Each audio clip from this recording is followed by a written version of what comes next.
back to Starlight Sonata, Chapter 13, Come Hell or High Water.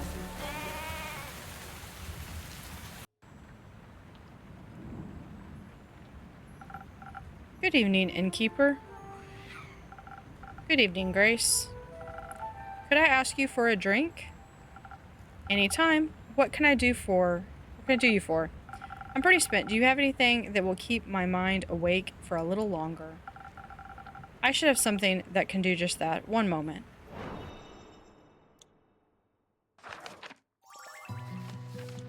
Something for the brain. Let's do Peak Sunrise.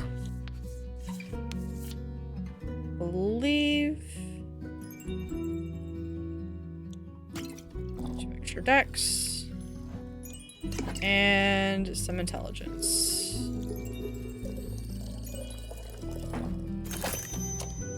Thank you, Andu. Poor Andu. I don't make that many mistakes on the drinks and doesn't get anything. A drink for the mind and soul. Enjoy. Thank you. This is just what I needed. Why are you still so tired? I thought you were done with your thesis. I am, which also means I need to figure out what to do next. The possibilities are endless, but not boundless, so considerations are a complicated endeavor. Have you considered a break? I have. I say, innkeeper, if you had forever, what would you do with it? I've never thought about that before. I like being an innkeeper, so I could just keep doing this forever. It's relaxing and safe, and I get to meet the most wonderful people and wizards all day. Forever is a really long time. Isn't there anything else you would like to do? Let's see. Road trip. Always want to learn to play the harp. No, I'm content with my existence.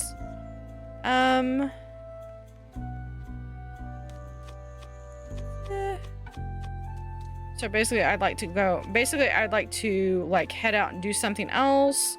I would like to pick up a new skill, or I'm fine with things. I'm gonna pick up a new skill. I'm actually learning to play the ukulele. Oh, why haven't you? No time, no muse, no talent. I play French horn and piano though. Or maybe I'm just waiting for the right moment. When will that moment come? I'm not sure. I just don't feel like the harp belongs to me right now. Let me know when it does. I'd love a concert. Will do. If I learn the harp, maybe Voy and I can play a duet or something. What would you do with immortality? I would learn everything there is to learn, every language, instrument, skill, and facet of mortal existence. I would travel the plains with my brother and learn even more, have an infinite amount of tea parties. I'd come to those. When we were little, Hex would always make all the stuffed animals dance around our little tea table.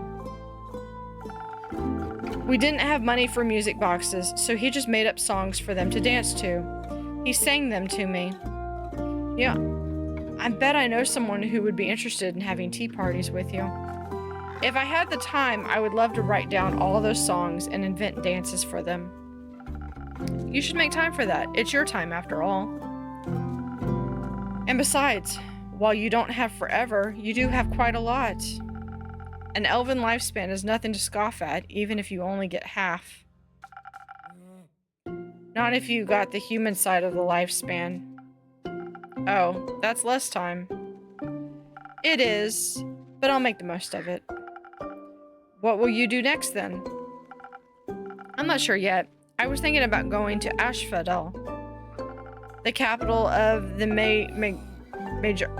Majorcracy. I heard the libraries there are 60 stories tall and rivers float through the sky in an exuberant display of mana. Sounds like paradise for someone like you. Yes, but Hex really wants to stay here. He likes Fiosa, Zenith, the Ashen Grove. I think he likes how quiet it is, if you would believe it. I don't think he'd like the bustle of it all. You could just go without him. There's a major Creatian embassy in Zoford. Their teleportation is expensive but reliable. I don't think he wants to go back to Zoford either, and I won't make him. He could teleport himself then. He really shouldn't. It's quite a long distance, and he's always been awful at teleportation. He could take a ship. I appreciate the effort, but I don't think a ship would help make the distance acceptable to him. He's always going to follow me no matter where I go. I think he doesn't want to miss out on my adventures or celebrations or funerals. Or you could just tell him you want to go alone. But then he'd be alone too. Just talk to him, Grace. I don't want to spend our time together fighting. I just don't want him to spend it mourning me either.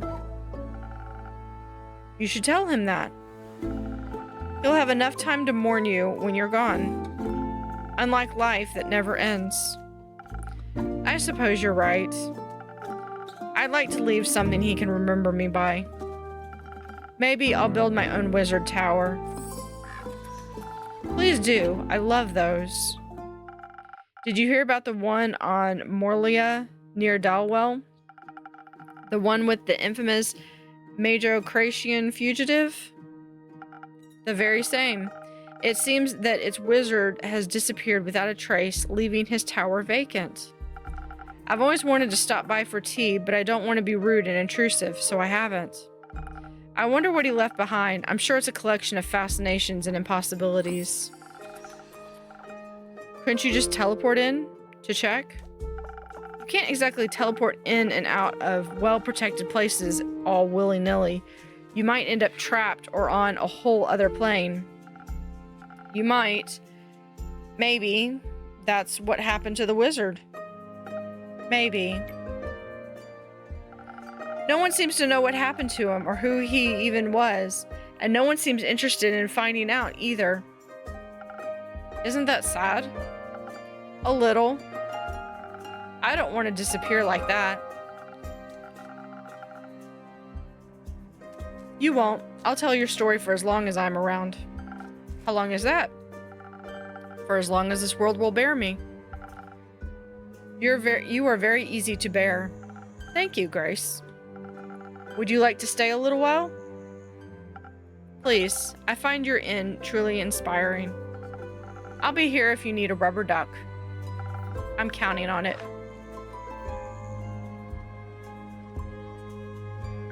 Hiya, innkeeper. Hiya, you two. A drink, please. Or two, actually. Sure thing. Actually, what name are we on right now? Well, Aura is still fine. Come on, that was a whole week ago. I was busy. Want to come up with a new one now then? Can I come up with one? Sure. How about Kumo? I feel like you look like a Kumo. It fits. He is just as soft as a cloud. Stealthy as a spider, soft as a cloud.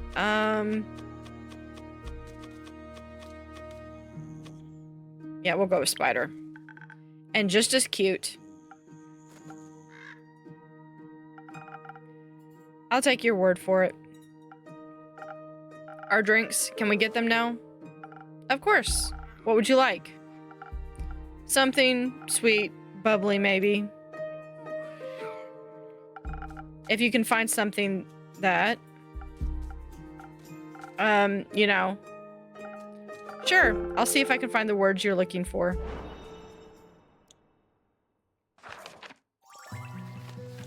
So we have charisma. Let's do 1,000 wins. As these. Touch of charisma. And if I can grab it. a bit of defense. 1,000 wins.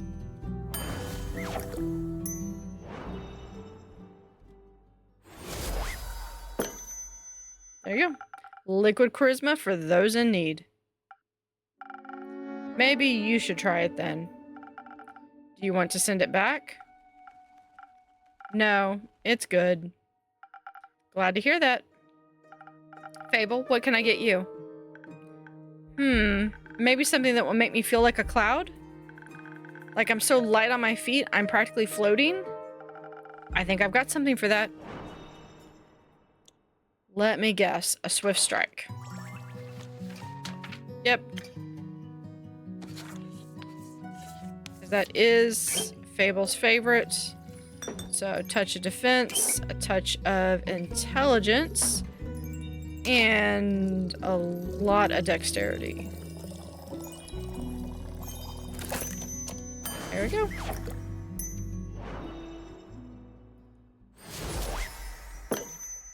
Drink it up. The usual for the usual favorite.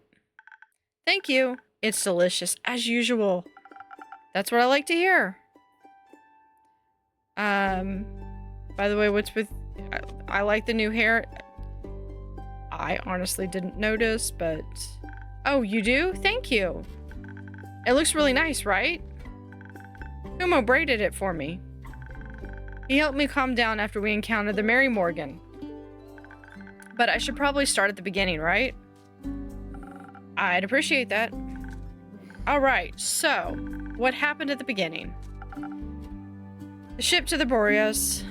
Right. I was a bit worried about the journey we were embarking on. After all, the seas around Boreas are famously hard to traverse, with all the wild magic around it and all. But just before we left Zenith, we ran into Una in the midst of an arm wrestling match against Iniko. We took the opportunity to ask for her advice. Thought maybe she had traveled there before. You could have also asked me. She was closer. Right. Did she have any good advice? She did. With her help, we were able to avoid all the dangerous maelstroms, sea stacks, and iceberg elementals. That must have made for a very relaxing journey. It did. It was very inspiring, too. We were able to see the dancing, colorful auroras and the night sky as we drew closer. They were starless, but still breathtakingly gorgeous. I even started on a new song. It wasn't ready to be shared yet, though. I just wanted a sneak peek. Well, you should have snuck better. A new song? Can I hear it? It's not done yet. Thanks to Una, we made it to Borealis a lot faster than we had planned. Notice she's got some kind of a string instrument on her back, though. We also docked far away from the typical explorer's route. It was completely abandoned by everything but nature, as if no one but us had been there before. Kind of exciting. Very adventurous for sure. As we headed inland, we were quickly swallowed by the fog that engulfs almost the entire island. It moved in strange patterns, creating unidentifiable forms within the mist that hungered for life. The thickets rustled as we walked by, whether moved by wind or by creatures we couldn't tell. The trees were shaped strangely, with shimmering portals forming in their empty husks. Our own quiet breaths were often interrupted by shrill shrieking sounds that seemed to come from right above us. It was almost idyllic. Or scary. It was mostly scary. I would have minded strolling around until we ran into something roaming the island, but it was a little cold, so I found a local to ask for directions. While wandering around, we came across a clearing surrounded by tall trees. Or rather, one tree. All of them were connected, intertwined with one another. Through one of their twisted connections, a waterfall with no discernible origin was flowing into a small pond. And in the midst rested A nymph, a real nymph. Doing taxes? She was weaving flower crowns for the fish. She was beautiful, with the long black hair and skin that glistened in the sunlight being reflected off the waterfall. Her eyes were like sparkling gemstones, and her smile was full of kindness. She was all right, but also the only person around. So Fable asked her for directions? No, Fable asked her about everything but directions. I asked her for directions. She was very helpful. She even gave us a gift. A gift? That's sweet. She gave us earplugs against the Banshee's song, so our bones wouldn't shatter. Very helpful. Did you offer to write her a jingle in return? I did. She said if we were to survive the encounter with the Banshee, I could come back and she'd think of what she'd need a jingle for.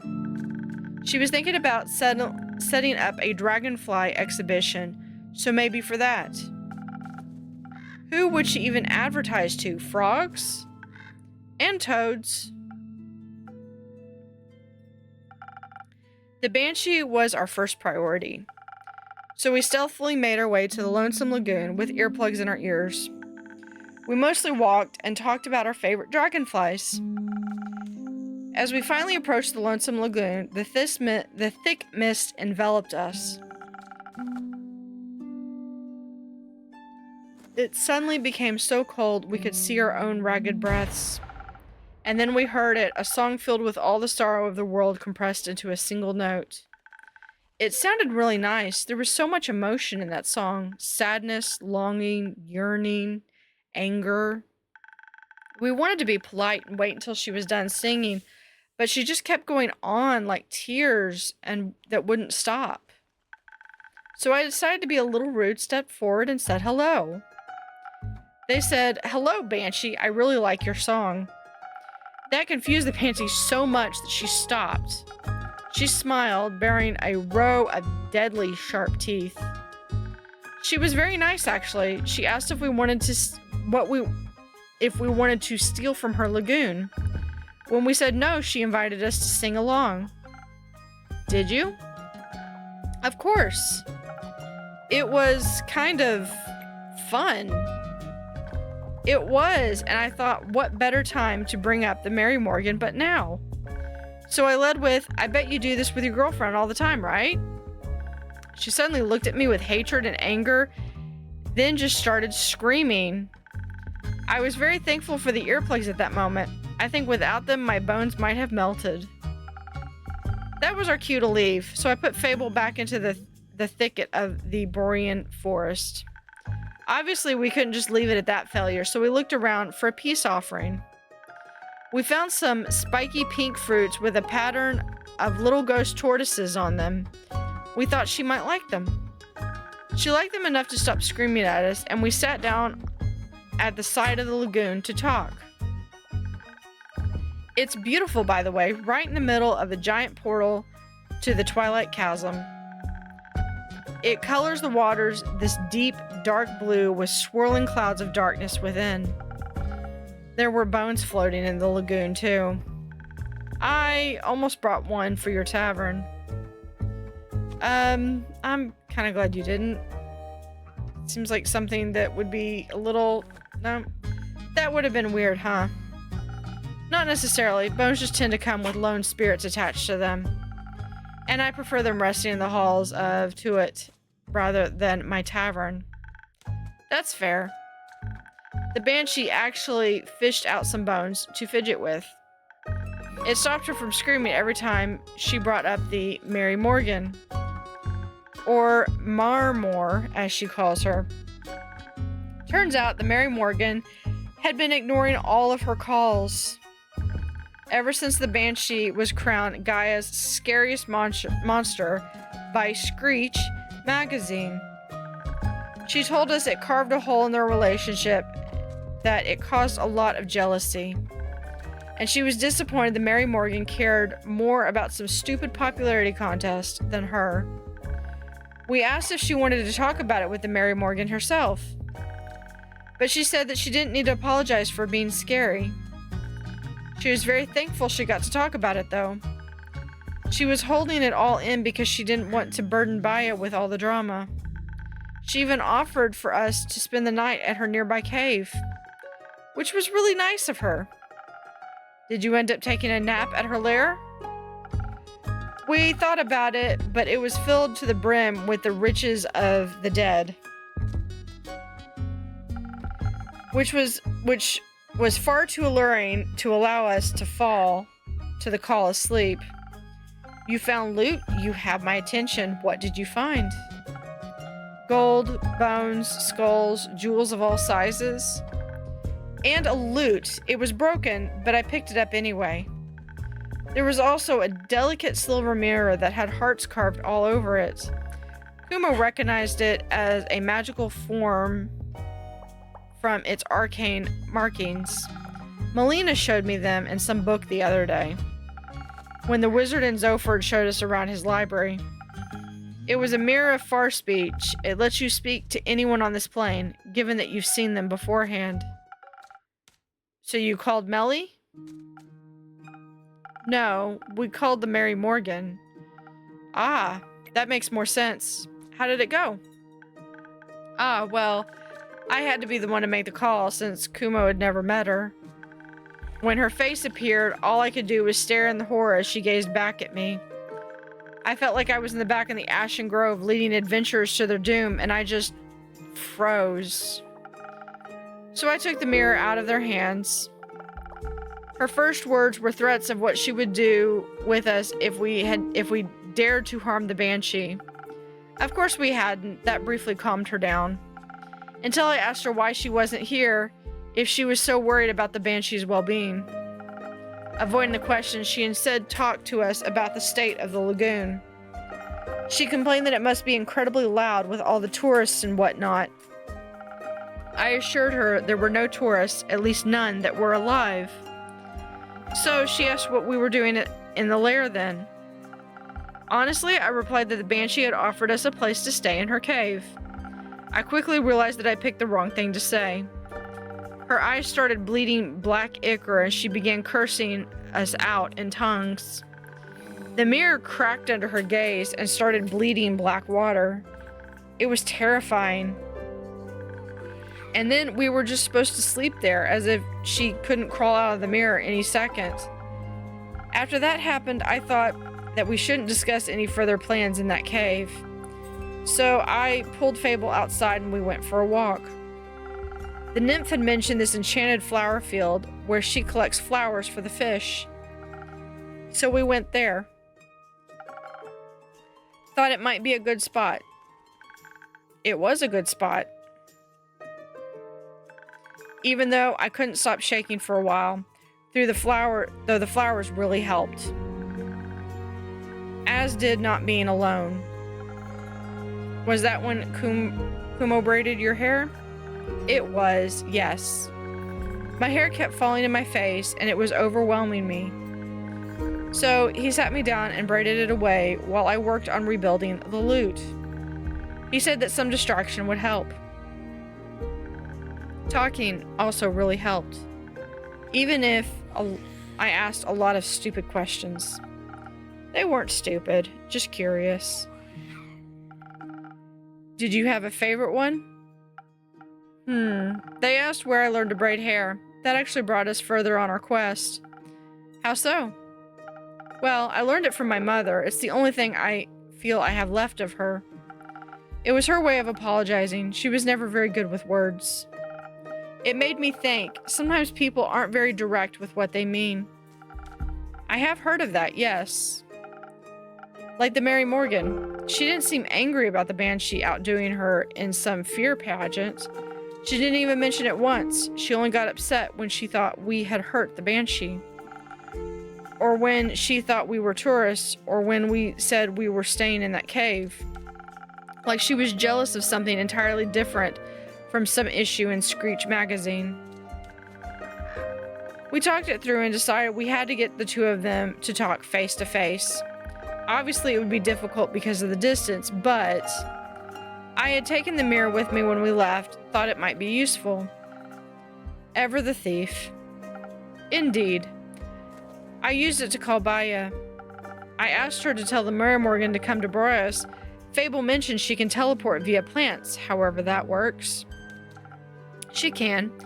You should try it out. It's nauseating. I think we'll pass. While I went to talk to the Banshee, Kumo picked up the Mary Morgan. She and I really connected on eyeliner techniques. When we arrived at the lagoon, they were immediately ready to claw at each other's throats. And not in a fun way.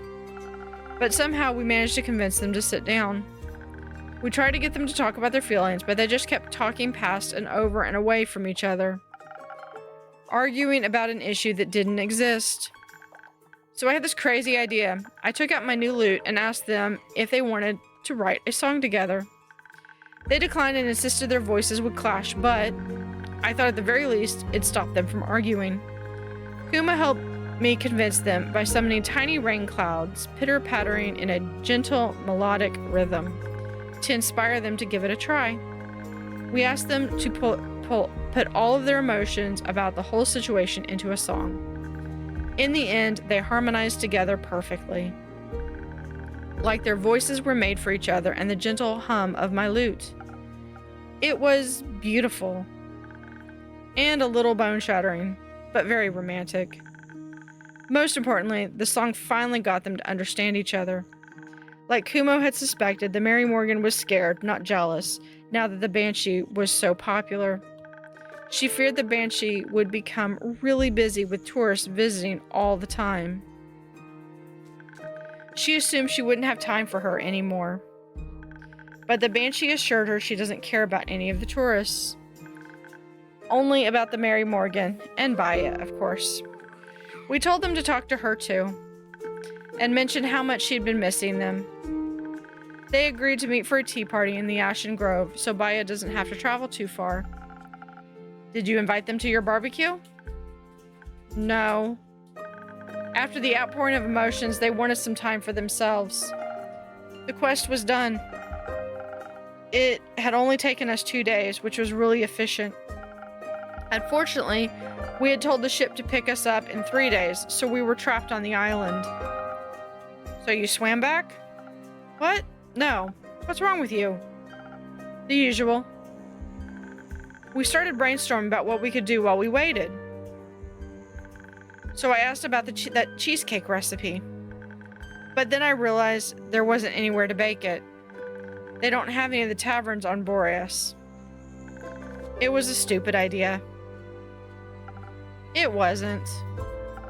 Somewhere on the island there had to be something to bake a cheesecake in. Did you find something? We did, but it turned into its own small quest. First, we had to find the right place for our little adventure. We met these lovely gnomes living in their little mushroom houses, and they offered to let us use their ovens, but they were too small, so they introduced us to the local Toad Hill Giant.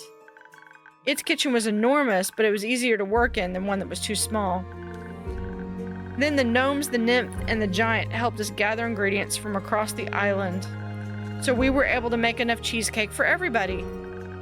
I burned mine a bit. But when we made the second batch for the ship's crew, they were already starting to turn out better. Kumo is a really good teacher, and you're a really good student. Thank you. The cake really lifted the crew's spirits on the journey back. We agreed to teach them the recipe once we hit land. Afterwards, they invited us to the captain's birthday party. They even introduced us to a traveling obelisk who sang us a song of the ancients. It showed us a shortcut through the Ryoliths mountain range where we met some flaming songbirds. And now you're here. Okay, I want to meet the traveling obelisk. And now we're here. Glad you didn't run off in the sunset. Well, I'm glad you came back. Of course we did. I promised a good story, and you delivered tenfold. Where are you two going next? I should probably talk to Melina. She was pretty mad when I left. I guess I should apologize while I still can. Good idea. Do you want me to come with you? No, I think I need to do this alone, or rather, with her. And I have to check in on Rufus, too. Maybe Hex taught her some fun magic tricks in the meantime. You left her with Hex? And with Grace? Oh, speaking of Grace, don't worry, nothing was set on fire. I should go. But before I go, do you maybe want to do something together later today or tomorrow? Like a thing? Oh, I like hanging out together. We could play charades with the werewolves. I think he meant hanging out as in like a date.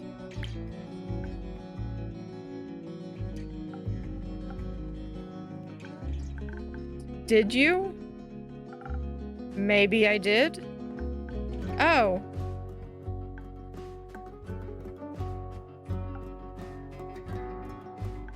Okay, that sounds really fun. Cool. I'll pick you up, or I'll see you around, or whatever. I'm looking forward to it. Me too.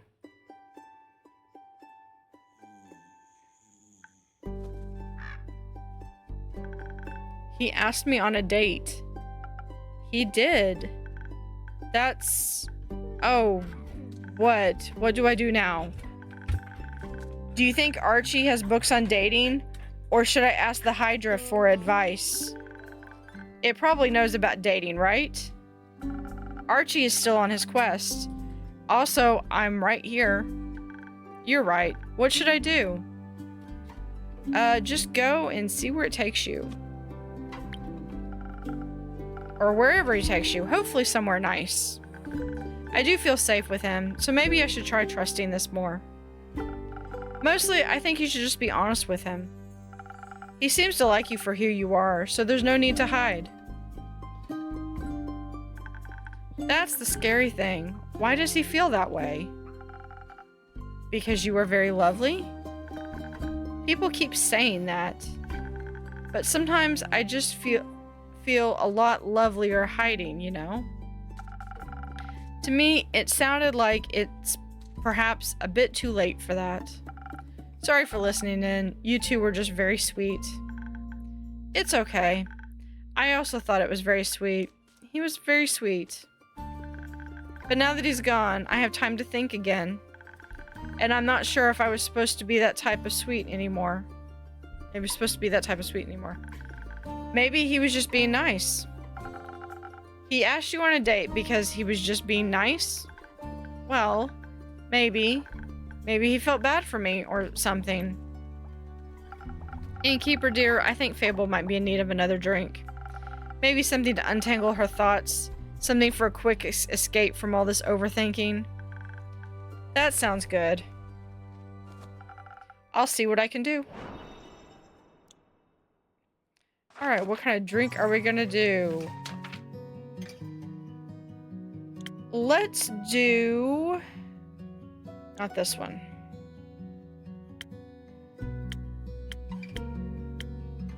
Okay, what's another one that we have? Do we have anything else that has... Nothing else has... I have ones that have 2, but not 3. Although, I wonder if I could, like, mix something and just put, like, have this and just put in 3, and if I wonder if it would still count. We're just gonna do another Swift Strike, though. Okay. A little bit of intelligence. A little bit of defense.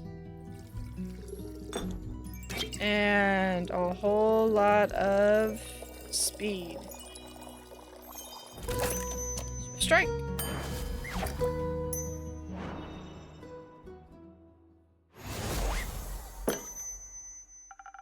Does this help? Very much so. Thank you. I feel like now I can uncurl my yarn ball that is my brain. What do you think I should do? What do you want to do? I think Una has the crochet hook.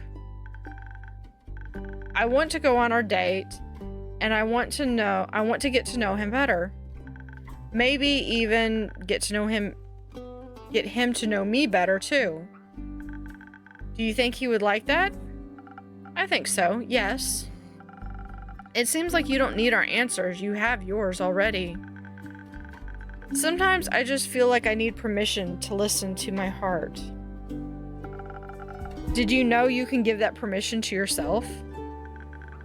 I forget that every time, but I know you're right. I think I know what to do now, somewhat. But I'll figure the rest out. Thank you for listening to me. I think sometimes that's all I really needed when I'm scared. There's nothing wrong with being scared as long as you don't run from things that make you happy. You're right. It took me a while to realize that. Running is so easy, you know? You always know where to go, away. But staying, you have to actually look at yourself, figure out what your part is in everything. That can be a lot. But when I was on that journey back from Boreas, dancing with Kumo in the music of the navigator's fiddle, thinking about how I would have never gotten to that point if I hadn't put myself out there, I realized that life is so much more than a constant game of hide and seek from the things that truly mean something. And I decided to stop running from life, even if I'm scared. I want to do my best to face my problems. Even though it's terrifying, I know that I'm not alone. Is this still about Kumo? No, he was never a problem. He's one of the reasons I'm not alone. Just like you. With good friends by my side, I can do anything. I don't know if you should do everything, and I can't wait to see what you will do. It might not be as impressive as you hope, but it will be me, and I'm excited about that. Me too. I'm really proud of you, Fable. Thank you for everything, especially the great advice. That was really great advice. Maybe you should take some of it too, Grace. Maybe you should. Touché. But we all conquer life at our own pace. My personal next Goliath is going to be reapplying my lip gloss. And maybe some blush. I do feel a little pale. Can I borrow a mirror for a bit, innkeeper? Of course. There are some free rooms and mirrors upstairs, right next to the acorn chimes. Just ignore the doors with the do not enter signs.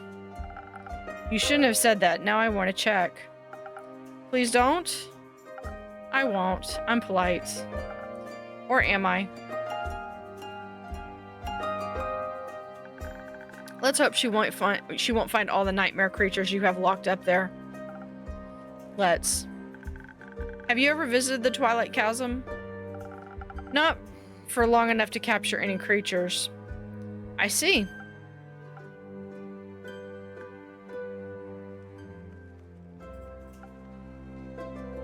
Having a staring contest. What are you thinking about, innkeeper?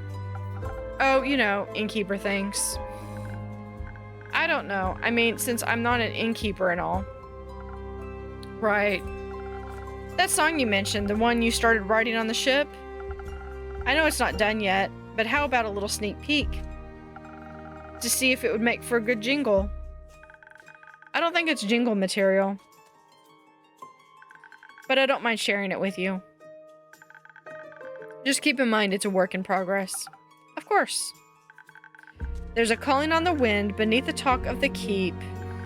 I've heard the tales set the sails. Now it's time for me to leave.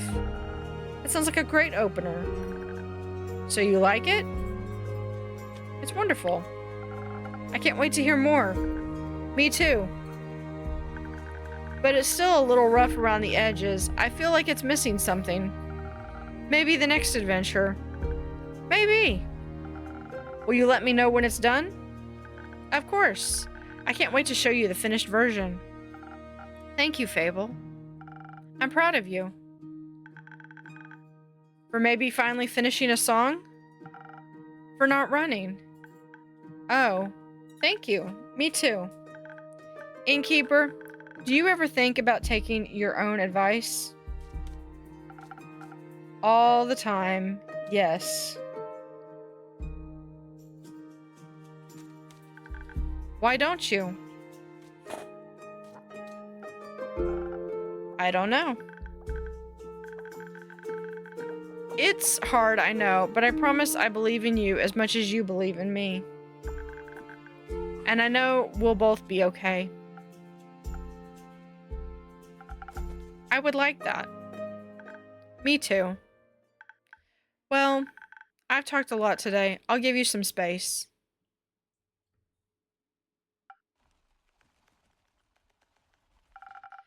Maybe it's time to stop running. Should I? Is it time to read that letter? Yes. Oh, that was easy. I guess I've been wanting to, for a while.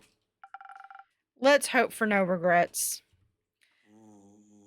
My dearest friend, long has it been since we last talked. Long has it been since everything has been seared away by the cold flames of death. I wish I could still remember our last conversation, but it's waning memory. I can only imagine how you've enjoyed running away, wishing to forget whatever was between us. Maybe you did for a brief moment for these 30 years. If you did, I'm writing this letter to kindly remind you of the good times. To celebrate our reunion, I invite you to the spectacle of the century, the last day of the astral moon, welcoming the first day of the dying moon, where the realm of Tuat is just a grasp away. Are there any spirits you'd like to remember? Are you afraid of what they might tell you? Worry not, I'll be right there. Watch the sky closely on the 35th of Cassiopeia. See you soon, an old friend.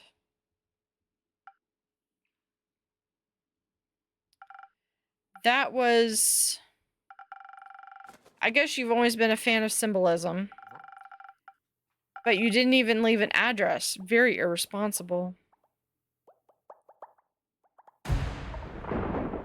That is an expletive. Pardon? No time. Duck. Now. What's going on? Are you okay? Do you need help? Healing? Something's coming. Something big. Your next show? What? No. There's no time. Duck. Is the ground...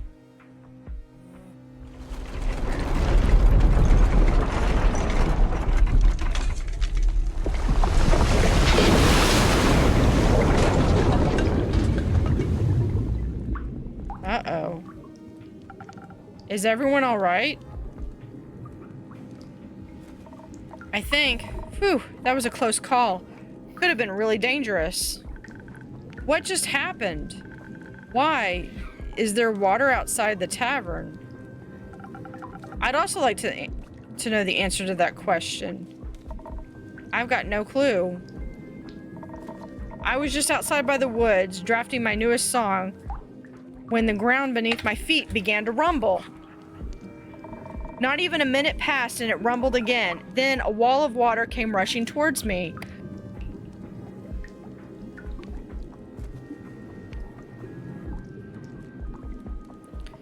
I didn't even dare to wait. I ran immediately looking for shelter. No way I was going to let my harem get wet. These strings are made of real Chabian silk and the body's ethereal bamboo. It's a rarity. That's the first thing that's going to your mind with a giant wave rushing right at you? Of course, this instrument is just as valuable as my hands. And just as versatile. Is everyone all right? Grace, dragons, you're all right. I was worried something had happened to you. Oh, don't worry. When the walls started rumbling, I hid under a table, and then I watched the water rush by the window. It was like a tsunami, but tsunamis are very rare, if not impossible, so far into the mainland. Right. It's so strange. Everything seems to be submerged out there. I wonder what could cause such a cataclysm. It's worrying to say the least. And it's definitely too dangerous to go outside. Even the tavern is leaking. Don't worry, it'll withstand. Are you sure? I'm sure. I've gotten through worse than this. You? It's gotten through worse than this. Wouldn't have thought it could withstand this sort of thing, but even more so glad it came. It can. Seems to be a simple yet very sturdy tavern after all. Just like you, innkeeper. Are you flirting with the innkeeper? Ha, me? Nah. Also, that's beside the point. Is it? I mean, unless... I like to work my body helps in a lot of aspects. Can we get back to the point, please? Yeah, sure, the point. Right, back to the point. Did you see exactly what happened? Not really. I was listening to the whistle of the wind in the treetops, jotting down notes for my next song, when suddenly a horde of silver-crested deer rushed past me. Before they could trample over me, I jumped up on the rock I was sitting on and watched them gallop downhill. Then I saw water break through the canopies, snapping trees in half like they were shashlik skewers. I wasted no second. I turned on my heel, knowing I'd be done for if I waited just a moment longer. Then I was here and told you to duck. It sounds horrible. Are you all right?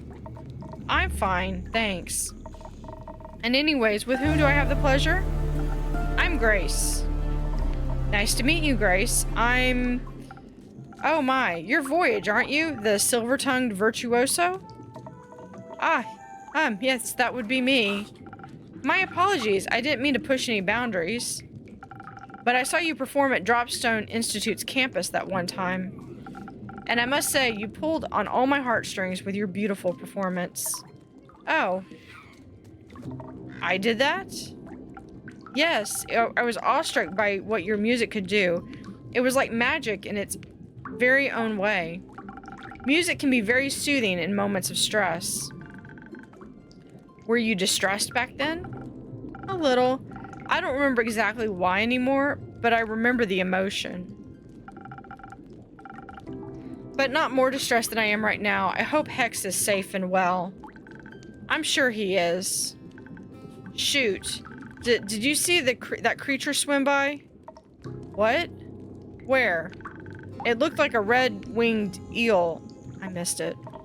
Oh, haven't seen one of those in ages. Where is its natural habitat? Actually, the Twilight Chasm. Why is it here? Something isn't right. I'm afraid you might be correct. I'm also afraid, very much so, I don't think it's safe to go outside. Of course not. You should all stay for the night.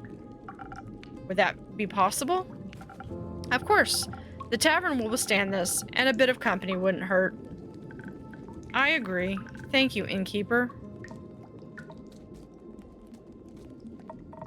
Say, you with the lute, what's your name? Fable. My name is Fable. Do you play? The lute, I mean. Sometimes. I'm still practicing and not all that good with it yet. How about we play together, a song or two, to lift our spirits and wait out the catastrophe going on outside? It's very untuned. It goes out of tune really quickly, but I guess that's a lute thing. I gotcha, show it to me. I'll help you, and then we'll jam until the new dawn rises.